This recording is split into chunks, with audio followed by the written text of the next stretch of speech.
오늘 우리에게 주시는 말씀 마태복음 18장 10절에서 14절까지의 말씀입니다. 삼가 이 작은 자 중에 하나도 업신여기지 말라. 너희에게 말하노니 그들의 천사들이 하늘에서 하늘에 계신 내 아버지의 얼굴을 항상 배우느니라. 너희 생각에는 어떠하냐? 만일 어떤 사람이 양 100마리가 있는데 그 중에 하나가 길을 잃었으며 그 99마리를 산에 두고 가서 길 잃은 양을 찾지 않겠느냐?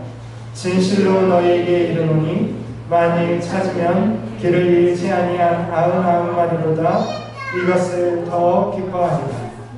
이와 같이 이 작은 자 중에 하나라도 잃는 것은 하늘에 계신 너희 아버지의 뜻이 아닙니다. 아멘.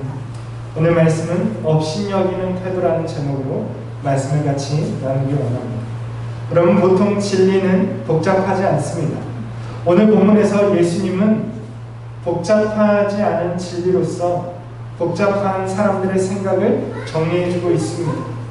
예수님은 하나의 단어를 가지고 큰 자와 작은 자를 구분짓는 이유에 대해서 설명해 주고 있습니다. 상황은 이렇습니다.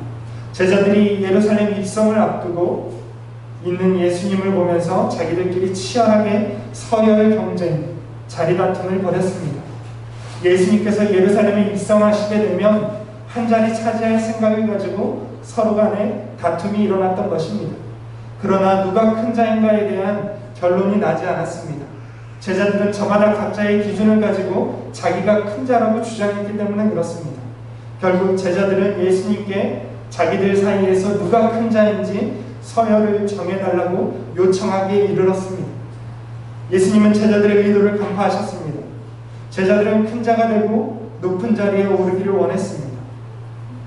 예수님이 이러한 제자들의 생각뿐 아니라 이러한 생각이 인간의 본성이라는 사실을 알고 있었습니다.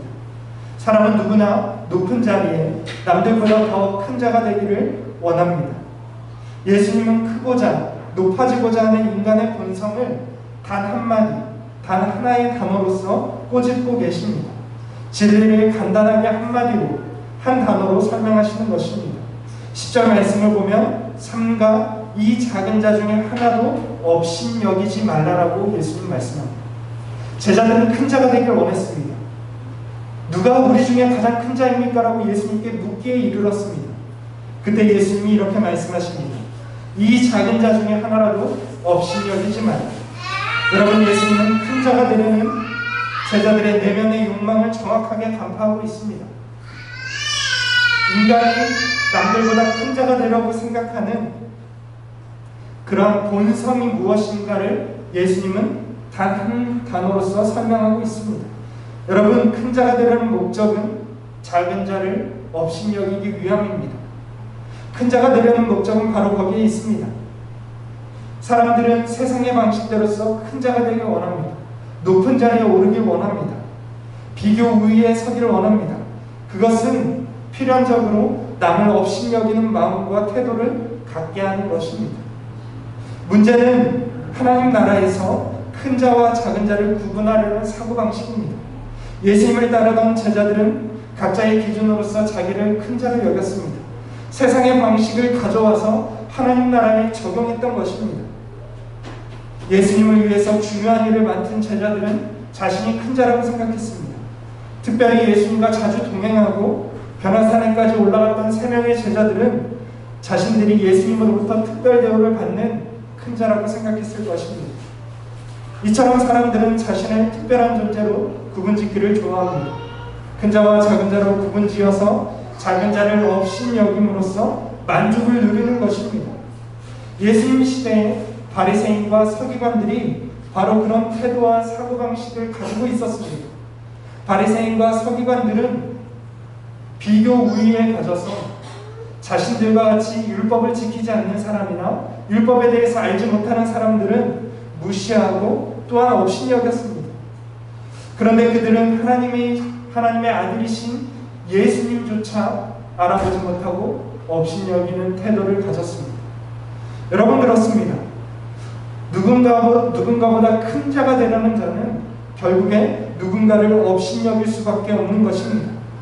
큰 자로 인정받기를 원하는 제자들의 모습 속에서 바리새인들의 모습을 발견하게 되는 것입니다. 오늘날 교회 안에도 똑같은 일이 벌어집니다. 목사는 목사대로, 장로는 장로대로, 직분자들은 각자의 직분대로 서열로서 구분하고 있습니다. 여러분, 그러나 직분은 결코 큰 자와 작은 자를 나누는 기준이 될 수 없습니다. 헌금을 많이 하거나 봉사를 많이 한다고 해서 큰 자가 될 수도 없습니다. 그것은 세상의 사고방식이기 때문에 그렇습니다. 그런데 이미 교회 안에도 많은 세상의 사고방식들이 들어와 있는 것을 우리가 볼 수 있습니다. 여러분, 하나님 나라는 전혀 다른 방식으로 작동됩니다.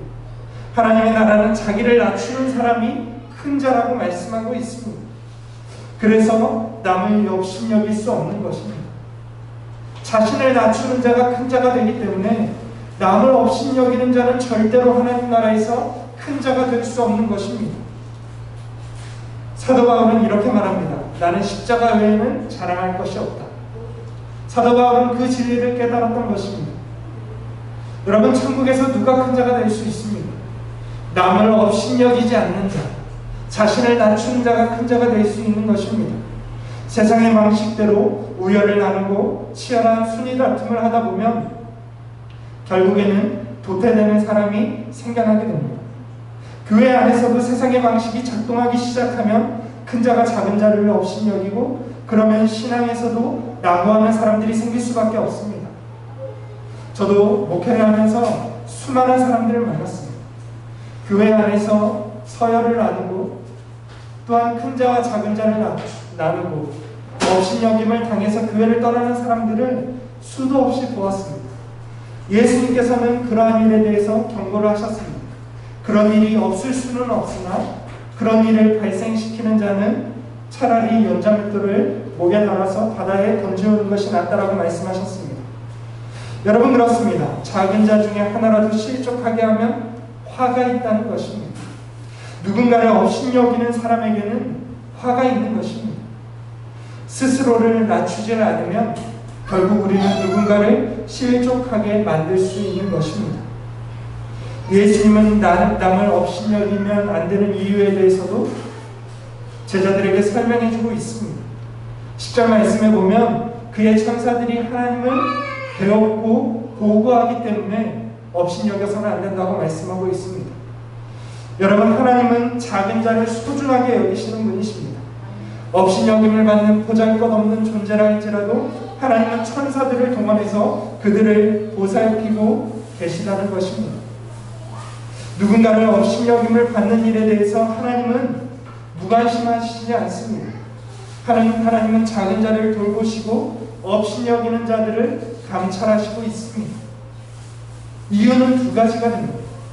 하나는 아무리 작은 자라 할지라도 하나님의 형상으로 지음받았기 때문이고, 하나는 아무리 작은 자라 할지라도 예수 그리스도께서 그를 위해서 십자가에 죽으셨기 때문에 그렇습니다.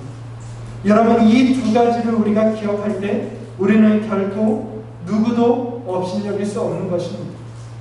여러분, 교회 안에서 업신여김을 받는 일은 결코 일어나서는 안 됩니다. 왜냐하면 그 누구도 업신여김의 대상이 될 수 없기 때문에 그렇습니다. 하나님의 형상이고 예수 그리스도께서 그의 목숨의 값으로서 그를 사셨기 때문에 그렇습니다. 여러분, 그렇기 때문에 작은 자를 업신여기는 것은 그를 지으신 하나님을 업신여기는 것과 같습니다. 모든 사람이 하나님의 형상이기 때문에 누군가를 비난하고 손가락질하는 것은 실상은 하나님을 향해서 손가락질하고 비난하는 것이기 때문에 그렇습니다. 또한 작은 자를 업신여기는 것은 예수님의 십자가의 희생을 욕되게 하는 것입니다. 예수님은 십자가에서 작은 자 한 사람을 위해서 죽으셨습니다.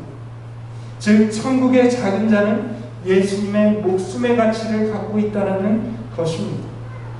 여러분, 우리 한 사람 한 사람들, 내 옆에 있는 한 사람 한 사람의 작은 자들이 얼마나 하나님 나라에서 귀한 존재들임을 깨달아야만 합니다. 예수께서 목숨을 걸어 살리신 존재를 우리가 어떻게 업신여길 수 있겠습니까? 여러분, 하나님은 잃은 양 한 마리를 찾기 위해서 99마리의 양을 산에 두고 찾으러 가는 분이라고 말씀하고 있습니다. 여러분, 이것은 하나님의 마음을 보여주고 있습니다. 세상의 방식으로 보면 길을 잃은 어린 양 한 마리는 그것으로 도태된 자로서 끝입니다. 더 이상 세상을 찾지 않습니다. 그러나 하나님께서는 세상의 방식에서 도태내고 밀려난 자들조차 찾아내시고 그들을 끝끝내 하나님의 나라로 부르시는 분이심을 우리가 알 수 있습니다. 여러분, 그렇습니다. 세상에서는 도태되는 자들을 향해서 손가락질하고 업신여김을 당하게 됩니다. 그러나 하나님께서는 결코 그들을 세상의 방식대로 버려두지 않으시는 분이십니다. 그렇기에 우리는 예수님을 따르는 제자들로서 세상을 보는 새로운 시각이 필요합니다. 크고 작음을 구분짓는 세상의 방식을 버려야 합니다. 예수님을 3년 동안이나 따랐던 제자들조차 끝끝내 그것을 버리지 못했습니다. 부활하신 예수님을 만나기까지 그들은 그것을 포기하지 못했던 것입니다. 그러나 우리는 부활하신 주님에 대해서 들었고 하나님 나라의 방식에 대해서 우리는 깨달았습니다. 그렇다면 우리는 서로를 영접하는 하나님 나라의 방식으로서 우리의 사고를 전환하고 그 방식대로 살아야 할 것입니다. 하나님 나라의 방식을 따라서 우리가 살아가게 될 때에 세상은 우리의 삶을 통해서 하나님 나라를 경험하게 될 것입니다.